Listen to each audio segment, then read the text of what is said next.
Bem, irmãos, este texto é um texto no qual o apóstolo Paulo está dizendo para a gente: aguenta firme, aguenta firme.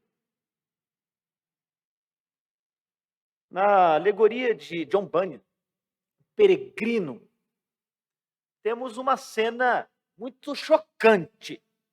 É a cena que acontece em um lugar chamado a Feira das Vaidades. E nessa Feira das Vaidades, que é uma cidade terrível, onde todo tipo de sensualidade, todo tipo de conforto, todo tipo de ideias mundanas, todo tipo de filosofia eram vendidos naquela feira, e as pessoas que viviam naquela cidade viviam num estado de promiscuidade, e elas viviam também num estado de conflito e de guerra, e desconfiadas uma da outra, e elas não se gostavam, e elas também não gostavam de ninguém que chegava por lá, e de repente passa por aquela cidade cristão, junto de seu companheiro fiel. E quando eles estão ali na feira da vaidade, na feira daquela cidade, eles causaram um grande tumulto. E eles causaram tumulto porque eles não compravam nenhuma das mercadorias que eram vendidas ali naquela feira. E eles começaram a falar da razão porque eles não queriam comprar aquelas coisas. Foram presos. E tendo sido levados para a cadeia, para a prisão, eles foram interrogados e também foram espancados e foram considerados loucos. E o primeiro deles a ser julgado foi Fiel, amigo de cristão, um peregrino. E ele foi condenado à morte. Foi levado para fora da cidade. Gente como implacável, ódio à luz, ódio à palavra. Esses eram os algozes. Eles arrastaram o Fiel para fora da cidade e lá eles açoitaram-no, eles chicotearam-no, eles esbofetearam-no, eles o esfaquearam, depois o apedrejaram, depois o amarraram numa pira e o queimaram vivo. E cristão, companheiro de Fiel, seria o próximo. E eles já tinham vacinado o seu destino, ele também seria martirizado. Mas ele escapou. Ele conseguiu fugir, pela graça de Deus, ele saiu daquela cidade, seguiu a sua jornada. E quando ele sentiu-se muito solitário, das cinzas de Fiel, surge um novo companheiro para cristão. O nome desse companheiro é Esperança. E agora, na peregrinação de cristão que seguia ainda por caminhos perigosos, por vales e por montes, rumo à cidade celestial, ele tinha ao seu lado Esperança. Esperança era um companheiro leal, sempre lembrava de onde ele veio e principalmente para onde ele ia, para o seu destino. E a Esperança então foi consolo para cristão nos seus momentos mais difíceis da peregrinação.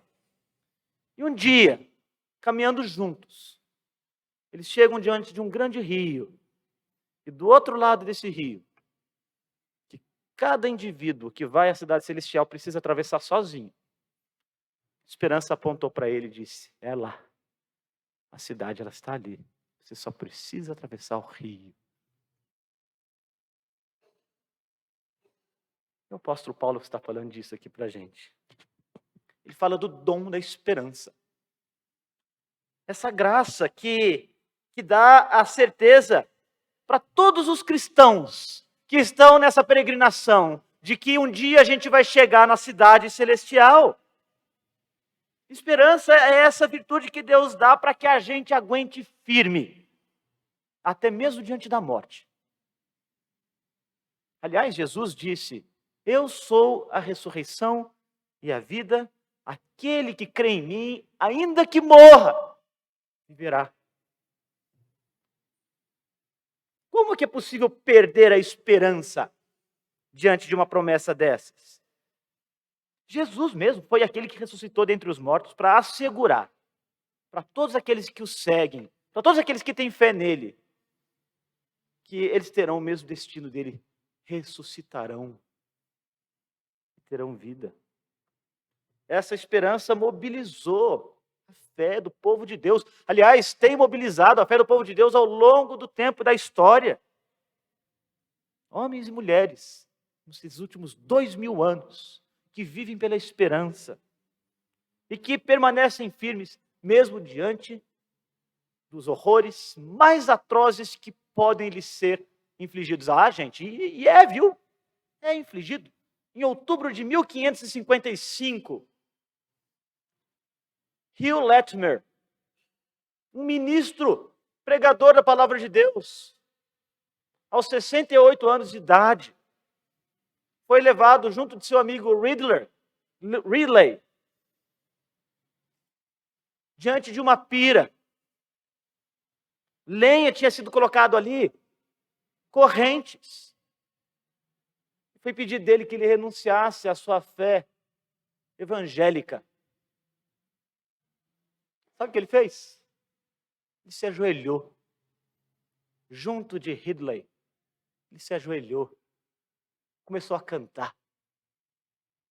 Ele disse: tenha consolo, meu amigo Ridley, porque esta noite será acesa uma vela na Inglaterra, que nunca mais será apagada. Sabe o que é isso, gente? Isso é esperança. E eu quero então chamar a sua atenção para o fato que o apóstolo Paulo, aqui nesse trechinho da Epístola aos Romanos, está dizendo que a esperança não apenas acompanha o cristão, atente para isso, mas ela nos leva a uma alegria genuína, autêntica, verdadeira, que é capaz, inclusive, de suportar os maiores horrores que podem ser infligidos contra o cristão. O apóstolo Paulo fala de um tipo de alegria que, aliás, ele mesmo experimentou, a ponto de, quando ter sido preso e chicoteado nas costas 39 vezes lá na cidade de Filipos, ele cantou hinos na cadeia. Paulo cantava e fazia isso com alegria, e isso confundia a mente até dos seus algozes. E aqui ele então chama os cristãos de Roma.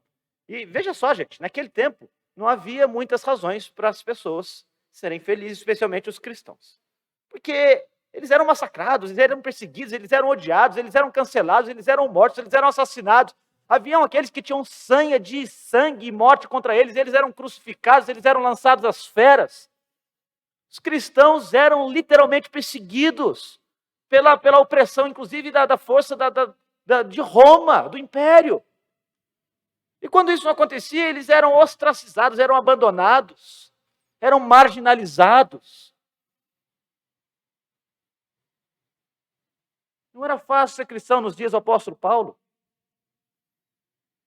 Mas ele chama os cristãos aqui a terem uma esperança alegre. E aqui o mandamento, veja só, não é para que a gente tenha esperança, não. Esperança já é uma realidade da fé cristã. O mandamento dele aqui é para que a gente tenha alegria na esperança. Alegria através da esperança. Sabe por quê? Porque o cristianismo é esperança.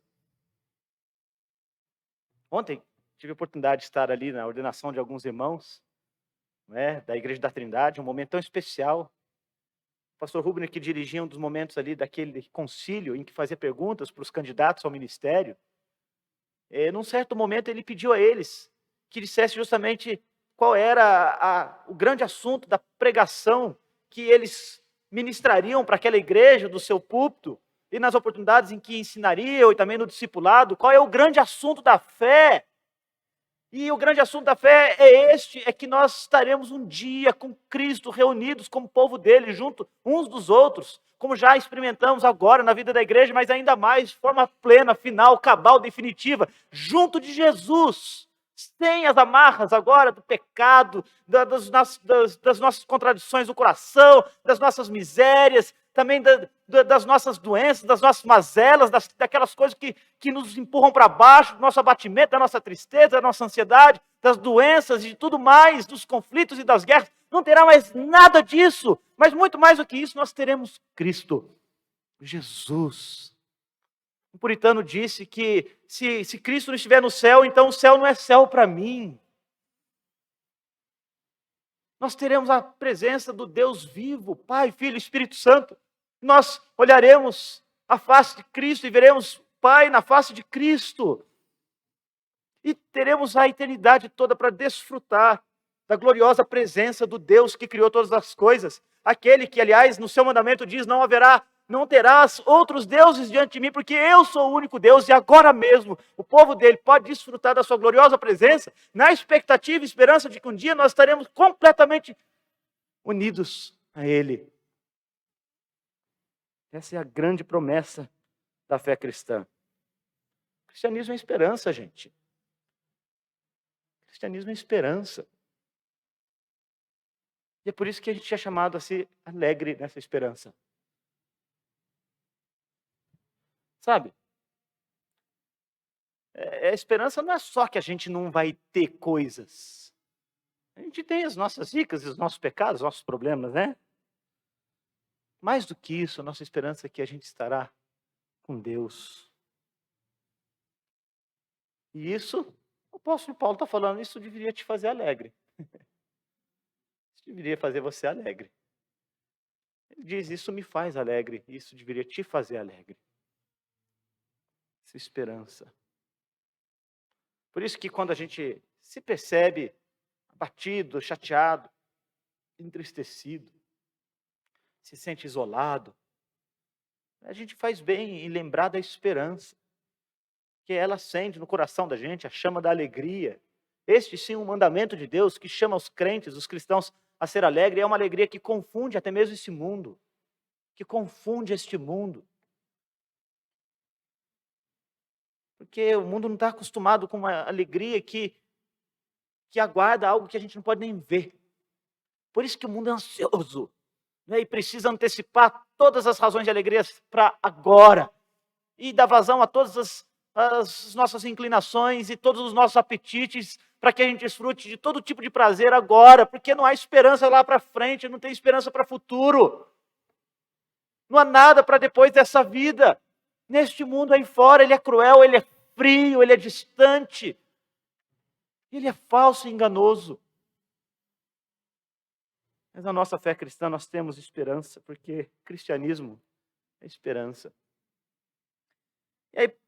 E por isso o apóstolo Paulo vai dizer que a gente precisa ser paciente. Já que a gente tem esperança e experimenta até mesmo alegria nela, ele falou assim, aguenta firme. Aguenta firme.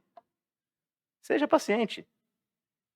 A paciência aqui é para a gente aguentar firme, porque ele vai dizer, e os cristãos lá em Roma experimentavam muito bem isso, gente, vai ter problema, a gente não vai passar incólume por esse mundo, pela feira das vaidades, não.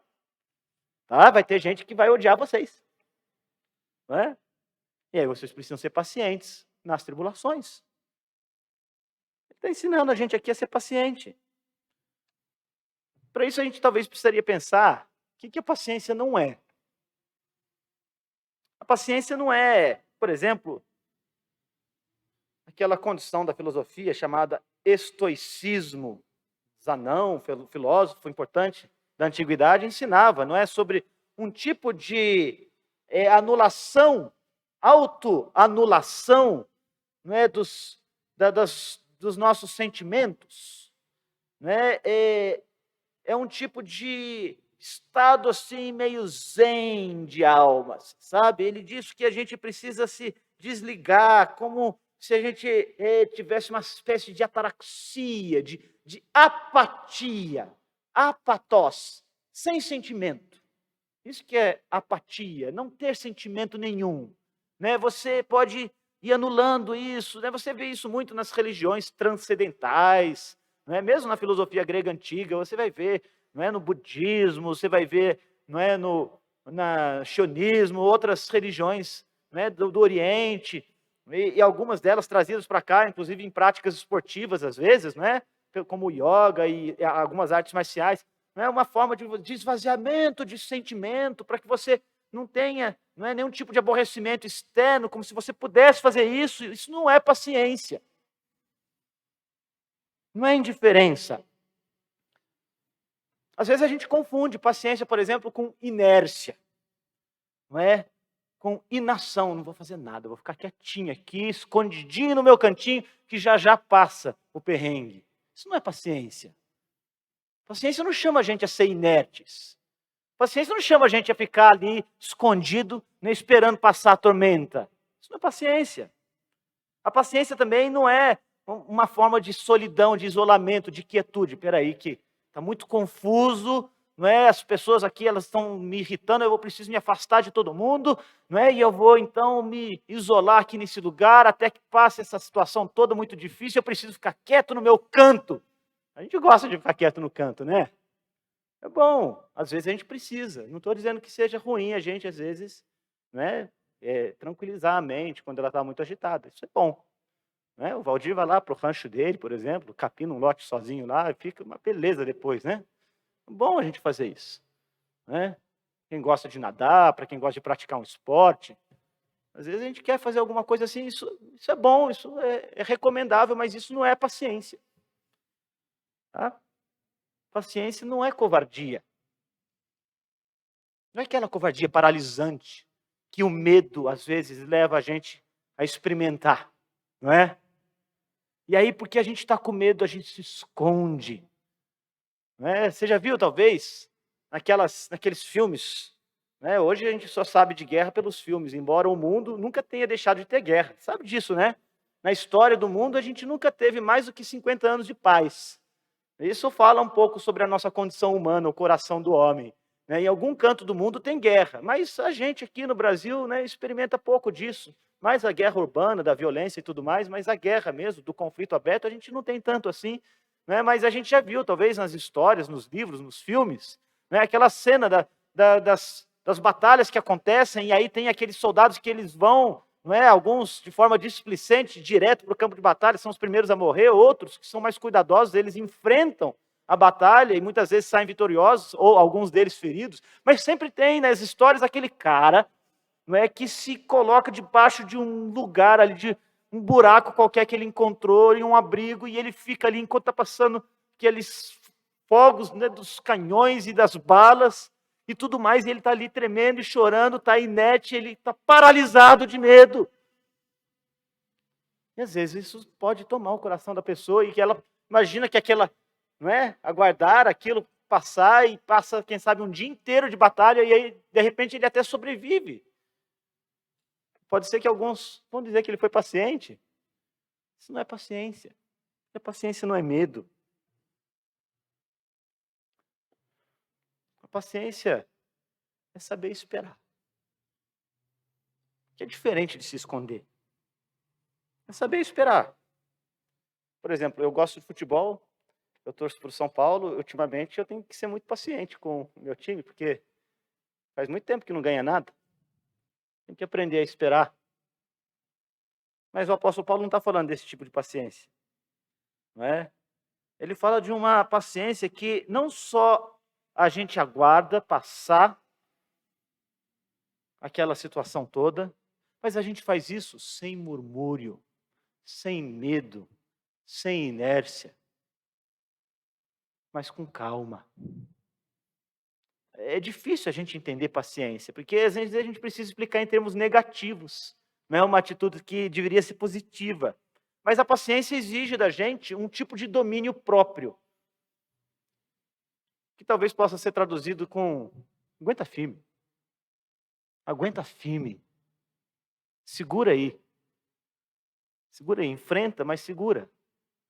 Não chuta o balde, não espana.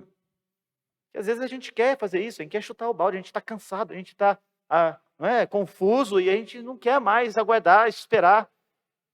E a gente fica ansioso, a gente fica agitado, a gente quer resolver logo as coisas. A paciência ensina a gente que a gente não vai resolver logo as coisas, que a gente precisa aguardar, que tem coisas que estão completamente fora do controle da gente, que a gente precisa esperar. Então espera, aguenta firme. Seja paciente na luta, na tribulação, porque ela virá sim. É difícil para a Chuchu fazer isso, sabe por quê? Porque a gente é bicho ansioso mesmo. A gente quer soluções rápidas.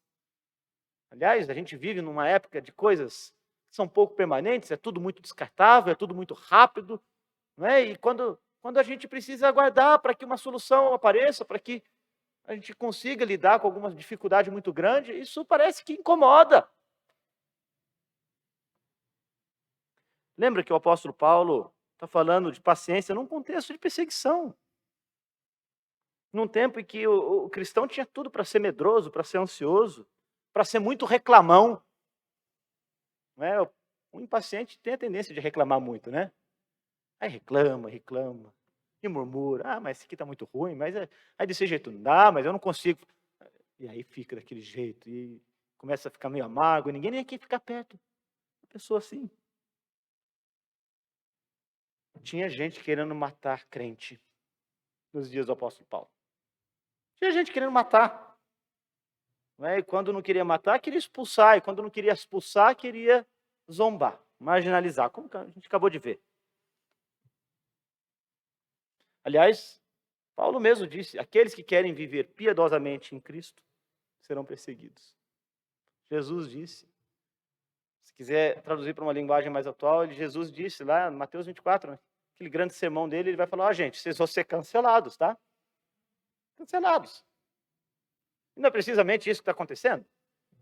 Não é? A gente está vendo pós-modernismo, pós-verdade, pós isso, pós aquilo, novas narrativas que estão sendo trazidas, não é, para a nossa sociedade, não é? E junto dessas narrativas você tem um conjunto de valores novos, uma nova ética que se estabelece, que se impõe intolerantemente. E qualquer um que se altere, que levante a voz, que questione até essas coisas, corre risco, se não for cancelado e ridicularizado, até mesmo ser preso. Já em alguns lugares, nesse mundo ocidental que a gente vive, a opinião cristã está sendo marginalizada e até mesmo criminalizada. Olha, tirar a vida de um bebê no ventre da mãe, isso é um crime inominável, é assassinato. Diz isso. No contexto universitário, diz isso nas redes sociais, diz isso nos contextos políticos. Há chance muito grande de você sofrer algum tipo de violência. Seja violência verbal, até quem sabe violência física. Não é muito diferente hoje. O cristão, que tem valores fixos, tem normas que entende, vieram do alto, vieram do céu. O cristão, porque é capaz de fazer distinção entre o bom e o mal, o verdadeiro e o falso, o certo e o errado, o bonito e o feio.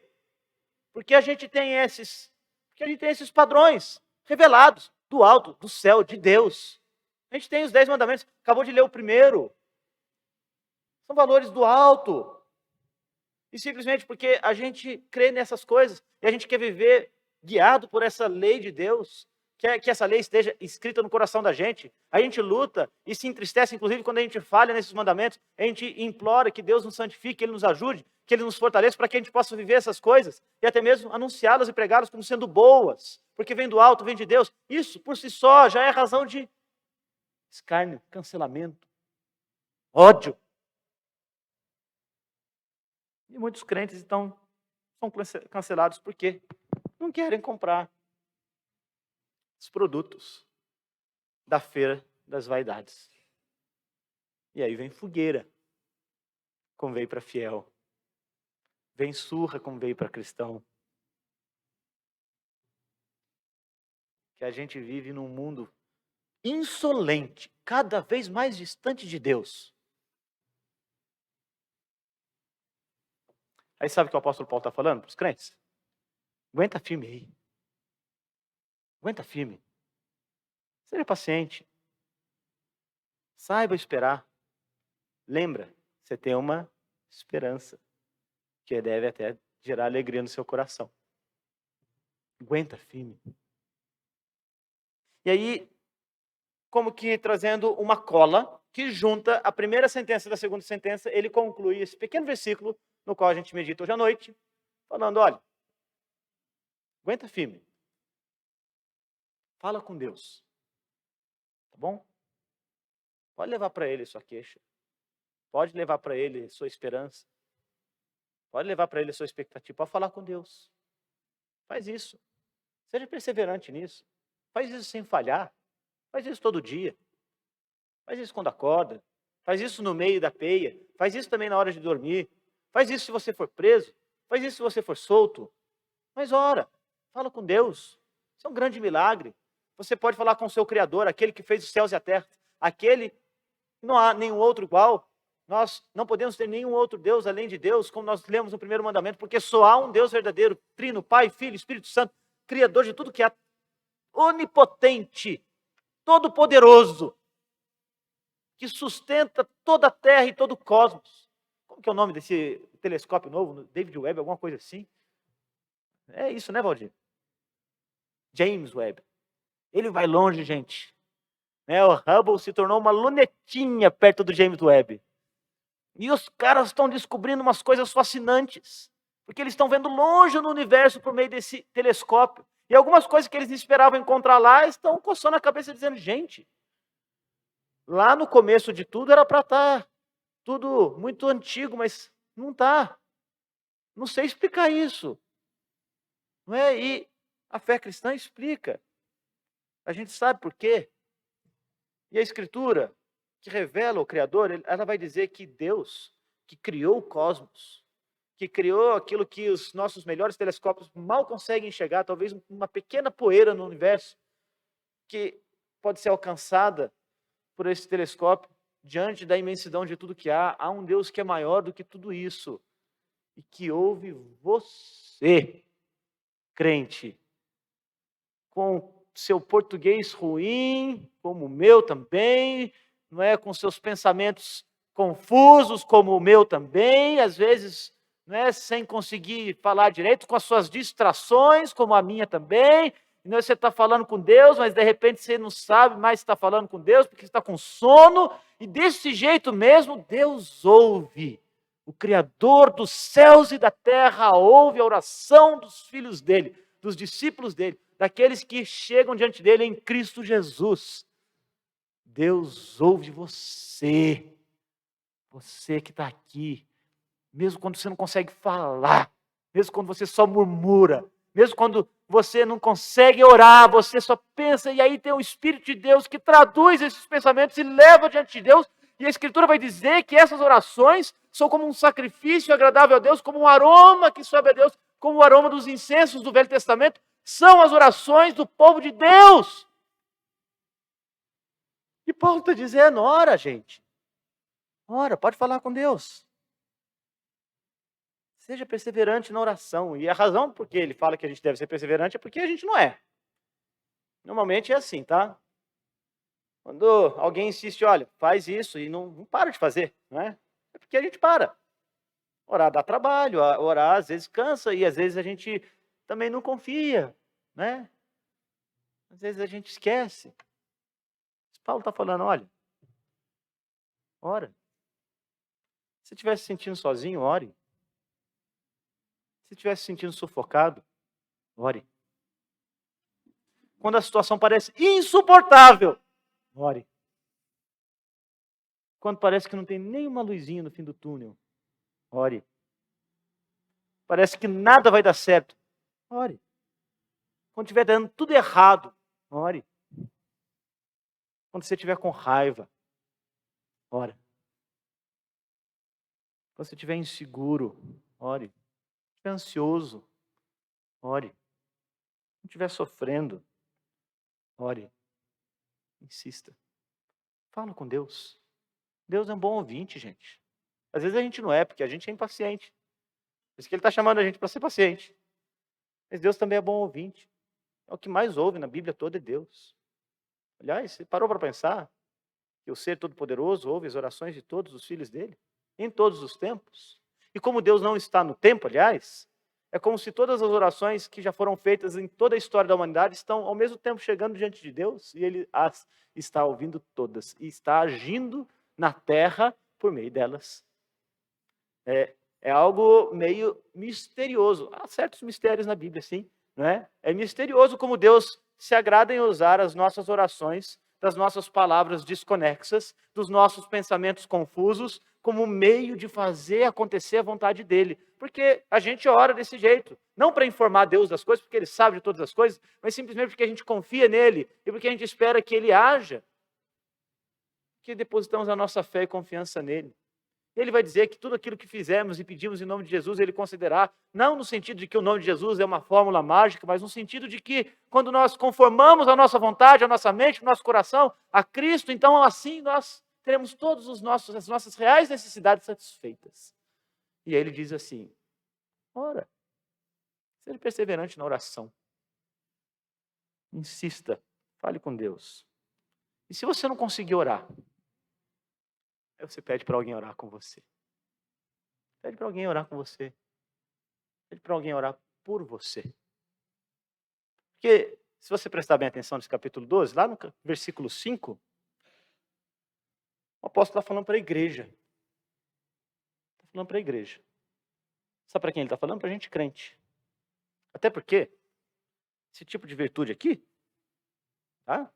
Esperança verdadeira, paciência, no meio da luta e oração, só crente, gente. É só quem tem fé em Jesus. Por isso, você que me ouve, você que está aqui, se ainda não colocou sua fé em Jesus, você precisa fazê-lo, porque você não vai dar conta de fazer essas coisas sem Cristo. Ele é o mediador por meio de quem isso é realidade para o cristão. E você que é crente, não se esqueça disso. São conselhos preciosos, de virtudes necessárias, que inclusive devem acontecer no meio da igreja. Capítulo 12, verso 5, o apóstolo Paulo está dizendo, olha gente, vocês são um corpo. O corpo está ligado um ao outro. Parou para pensar a seriedade disso? Tá? Quando essa ilustração é usada por ele, tanto aqui como também em 1 Coríntios, quando ele chama a igreja de corpo, né, e diz que nós somos membros uns dos outros, está dizendo que a gente deve ser completamente inseparável. Tá? E que a gente é vitalmente ligado um ao outro pela cabeça que é Cristo. Isso não é coisa pequena, não. Nós pertencemos um ao outro, uns aos outros. E nós temos responsabilidades uns com os outros. Isso é muito sério.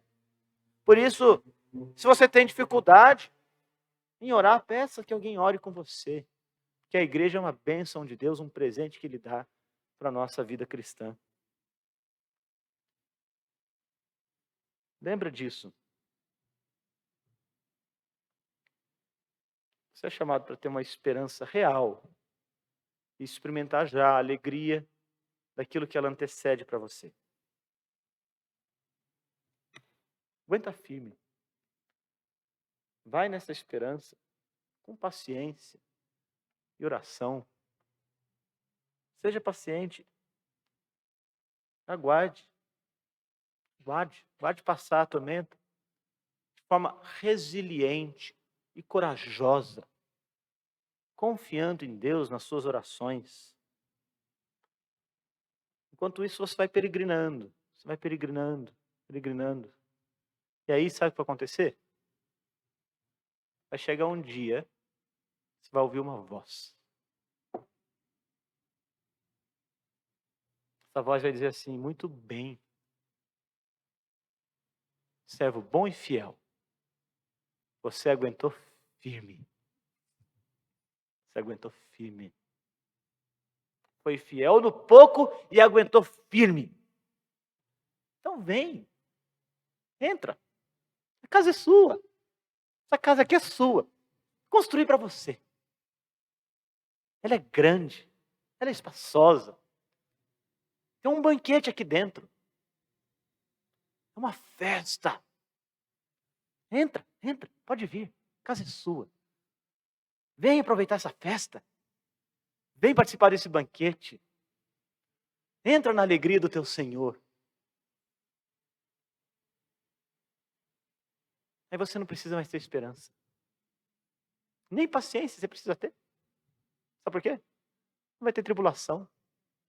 Mas você vai poder falar com Deus. Vai continuar falando com Deus. Toda a eternidade. Essa é a esperança do cristão. É disso que o apóstolo Paulo está lembrando a gente aqui. Que Ele te abençoe. Que Ele me abençoe. Senhor Jesus, com essa verdade.